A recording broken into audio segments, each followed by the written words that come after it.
D seven zero studio YouTube channel நேயர்கள் அனைவருக்கும் வணக்கம். இந்த பதிவில் ஆகஸ்ட் மாத ராசி பலன் கும்ப ராசி அன்பர்களுக்கு காணலாம்.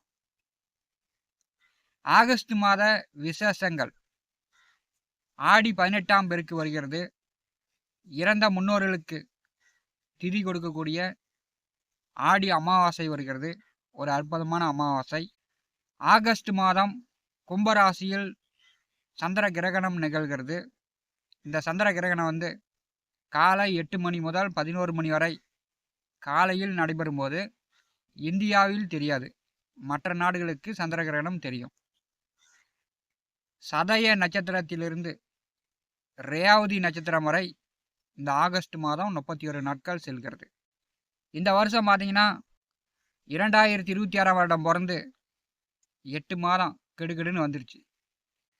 சில இடங்களில் மழை பொழிகிறது. பெரும்பாலான இடங்களில் மழை இல்லாமல் ஒரே வரக்காய்ச்சலாக காயுது. மேட்டுக்காடு பயிர் பண்ணவர்கள் பயிரெல்லாம் வதக்கி காஞ்சி கண்ணீர் விட்டு கொண்டிருக்கிறார்கள். அதனால் ஆகஸ்ட் மாதனாச்சும் மழை பொழியணும் அப்படின்னு வர்ண பகவானை எல்லோருமே வேண்டிக் கொள்ளுங்க. ஆகஸ்ட் மாத கோச்சார கிரக சஞ்சார நிலைகளை காணலாம். பார்த்தீங்கன்னா ஆகஸ்ட் மாதம் 18 வரை கடகராசியில் சூரியன். ஆகஸ்ட் மாதம் 12ஆம் தேதி குருபகானந்து கிழக்கே உதயமாகிறார். ஆகஸ்ட் மாதம் 22 வரை கடகத்தில் புதன். இந்த மாதம் பார்த்தீங்கன்னா செவ்வாய், சுக்கிரன், சூரியன், புதன் 4 கிரகங்கள் வெவ்வேறு வீட்டுக்கு பெயர்ச்சி ஆகிறாங்க. சனி பகவான் வக்கரகதியில் மீனராசியில், கும்பராசியில் ராகு, சிம்மராசியில் கேது. 9 நவகிரகங்கள் மூலம் திருக்கணித பஞ்சாங்கப்படி கும்ப ராசி என்பதற்கு ஆகஸ்ட் மாத ராசி பலன் காணலாம். கும்ப ராசியில் ராகு அமர்ந்திருக்கிறார். 7வது வீட்டிலே கேது அமர்ந்திருக்கிறார். அதாவது சர்ப்ப கிரகங்களுடைய பிடியில் கும்பராசி என்பர்கள் இன்னொரு 3 மாத காலம் சஞ்சாரம் செய்வீங்க. அப்போ ஜென்ம ராசியில் ராகு இருக்கும்போது அமானுஷிய பயம், பதற்றம், கனவு தொல்லை, உடல் ஆரோக்கியத்தில் அடிக்கடி பிரச்சனை வருது, மருத்துவ செலவுகள் ஏற்படுது. இந்த மாதிரியான உபாதைகள் கும்பராசி என்பதுக்கு இருக்கும். கும்பராசிக்கு 2வது வீட்டிலே 12ஆம் அதிபதி சனி பகவான் வக்கரகதியில் வருகிறார். உங்களுக்கு பார்த்தீங்கன்னா 7.5 நாட்டு சனியில் குடும்ப வாக்கு சனி ஓடிக்கொண்டிருக்கிறது. சனி 2வது வீட்டிலே வக்கரகதியில் வரும்போது கும்பராசிக்கு பார்த்தீங்கன்னா இப்போ ஜென்மசனியும் நடப்பது போல் பேச்சு ஒரு நிலையில் இருக்காது. அதனால் யாருக்கும் வாக்குறுதி கொடுக்காதீங்க. இந்த மாதம் பார்த்தீங்கன்னா உங்களுக்கு 8ஆம் அதிபதி தனம் வாக்கு குடும்பஸ்தானாதிபதி குரு மேல் செல்வார். அப்போ பேச்சுவார்த்தையில் கவனம், பணம் நகை மேல் கவனம். பயணம் செய்கிறீர்கள் என்றால் பார்த்தீங்கன்னா நகை பத்திரமா பார்த்துக்கணும், பணத்தை பத்திரமா பார்த்துக்கணும். திருடர்கள், கொள்ளைக்காரர்கள் அபேஸ் பண்ணுறதுக்கான வாய்ப்புகள்லாம் உண்டு. ஏன்னா உங்களுக்கு 2வது வீட்டிலே 12ஆம் அதிபதி வக்கரகதியில் வருகிறார். நீங்கள் யாருக்காவது வாக்குறுதி கொடுத்தீங்கன்னா காப்பாற்ற முடியாது. பணங்காசு கொடுத்தீங்கனாலும் திரும்ப வாங்க முடியாது. அப்புறமேட்டு காவல் நிலையம், கோர்ட்டு கேஸுன்னு போய் தான் வாங்கணும். இந்த காலகட்டத்தில் நகையோ பணமோ திருடர்கள் கொள்ளையடிப்பதற்கான வாய்ப்புலாம் உண்டு. அதனால் கும்பராசி என்பர்கள் இந்த ஆகஸ்ட் மாதம் கொஞ்சம் எதிலும் நிதானமாக இருக்கணும். உங்களுக்கு பார்த்தீங்கன்னா 5ஆம் அதிபதி தான் புதன். அவரே 8ஆம் வீட்டின் அதிபதி.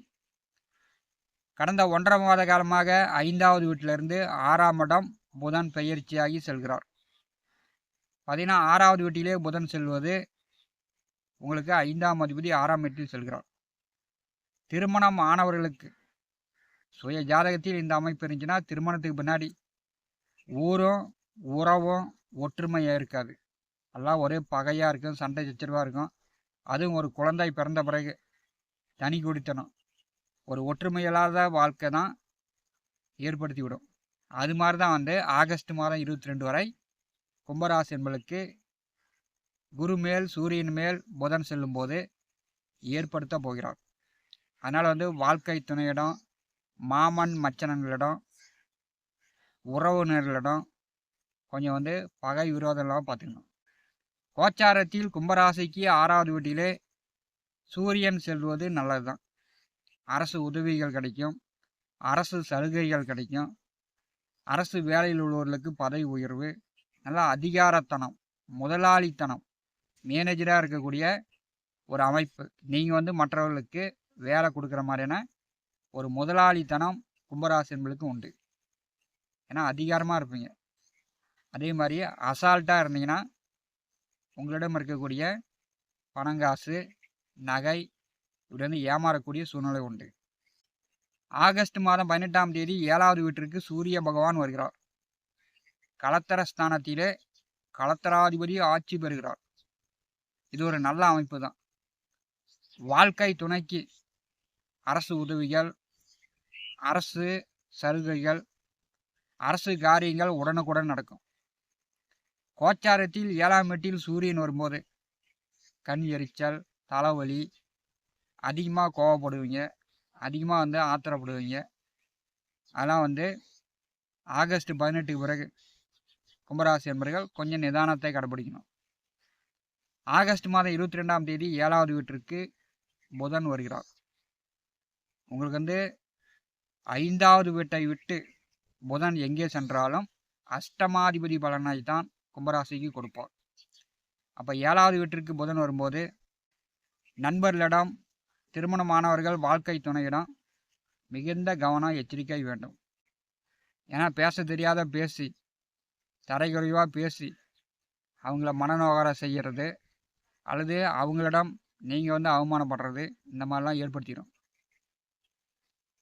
கும்பம் ராசி என்பவர்களுக்கு ஆகஸ்ட் மாதம் 2ஆம் தேதி செவ்வாய் வந்து 5வது வீட்டிற்கும், ஆகஸ்ட் மாதம் பூர்வ புண்ணிய புத்திரஸ்தானத்திலே மிதுனத்திலே செவ்வாய் செல்லும்போது பார்த்தீங்கன்னா வேலை உத்தியோகம் பார்க்கக்கூடியவர்களுக்கு கொஞ்சம் கூடுதலான உழைப்பு, கூடுதலாக கஷ்டப்படுவீங்க. குழந்தைகள் சார்ந்து கூடுதலாக நீங்கள் வந்து கவனம் எடுத்துக்கணும், குழந்தைகளை கண்காணிக்கணும். ஏன்னா 5வது வீட்டிலே செவ்வாய் செல்லும்போது உங்கள் பிள்ளைங்க விளையாடும்போது கீழே விழுந்துருவாங்க, கை காலில் காயங்கள் ஏற்படுத்திக்குவாங்க. கொஞ்சம் பொறுமையாக போ, நிதானமாக போ அப்படின்னு நீங்கள் புத்திமதி சொல்லி தான் அனுப்பணும். கும்பராசிக்கு 8வது வீட்டிலே சுக்கிர பகவான், கன்னி வந்து நேச வீடு. உங்களுக்கு வந்து 4, 9ஆம் அதிபதி 8வது வீட்டிலே நேசமாக செல்லும்போது பெற்றோர்கள் உடல் ஆரோக்கியத்தில் கவனமாக இருக்கணும். பெற்றோர்களிடம் பேசும்போது கவனமாக பேசணும், தன்மையாக பேசணும், மதிப்பாக பேசணும். சுக்கிர பகவான் கும்பராசிக்கு 8வது வீட்டிலே நேசமாக செல்வார், செவ்வாய் சனி பார்வையில். அப்போ வந்து பார்த்தீங்கன்னா உங்களுக்கு வந்து குடும்ப நபர்கள் எல்லாமே உங்கள் மேலே வந்து அன்பு பாசமாக இருப்பாங்க. நீங்கள் வந்து குடும்ப நபர்களை விட்டு கொஞ்சம் தனிமையில் இருக்கிற மாதிரி, அவங்கள வந்து வேதனைப்படுத்துகிற மாதிரி உங்களுடைய பேச்சுவார்த்தைகள் இந்த மாதம் அமைவதற்கு வாய்ப்புகள் உண்டு. அதனால் கும்பராசி என்பர்கள் உங்களுக்கு 7 நாட்டு சனியில் குடும்ப சனி ஓடிக்கொண்டிருக்கிறது. அதை வந்து ஞாபகத்தில் வைத்து நாட்களை கடப்பது கும்பராசி என்பதற்கு நல்லது. T70 ஸ்டுடியோ யூடியூப் சேனலை பார்த்து கொண்டிருக்கக்கூடிய அன்பர்கள், இதுவரை நம்முடைய சேனலை சப்ஸ்கிரைப் செய்யாத அன்பர்கள் மறக்காமல் சப்ஸ்கிரைப் செய்து கூடவே இருக்கின்ற ஆல் பட்டன் அழுத்திங்க. நன்றி, வணக்கம்.